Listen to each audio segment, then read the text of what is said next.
মানুষ মানুষের যে কি প্রয়োজন, ভালোবাসা কি প্রয়োজন, আপনজনদের তার জীবনে কতটা প্রয়োজন, এটা মানুষ আগে বুঝে না। কথা আছে না যে দাঁত থাকলে মানুষ দাঁতের মর্ম বুঝে না।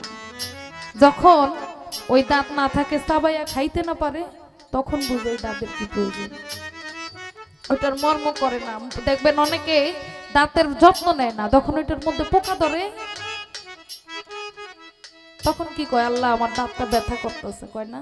দোষটা কি আল্লাহ? তুই যে দাঁতের যত্ন করস না, এটা কি দোষ না? সেরকম দুনিয়াতে আপনজন থাকতে, আপনার মা যখন মইরা যাইব, তখন কি আপনি ওই কবরে যায় যদি কান্নাকাটি করেন, কোনো লাভ হইব বাবা? আজকে আপনার মা জীবিত আছে, বাবা জীবিত আছে, তাদেরকে যদি ইনকাম করে 2টা টাকা কিছু না খাওয়াইতে পারেন, যখন মইরা যাইব তখন আফসোস কইরা কোনো লাভ নাই। এলাকার সবচাইতে গুণী ব্যক্তি, তার মা মারা গেছে, সে 50 ডেক 70 ডেক খিচুড়ি বিরিয়ানি রান্না করে মানুষকে খাওয়ায়, আছে না?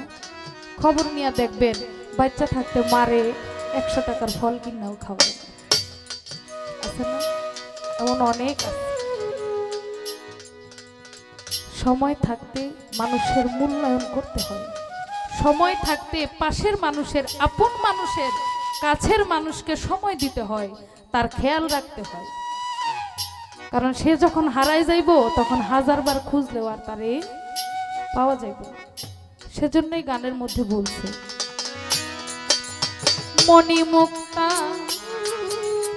হীরা কাঞ্চন না থাকিলে ঘরে, হায়রে অর্থ হইলে সবে মিলে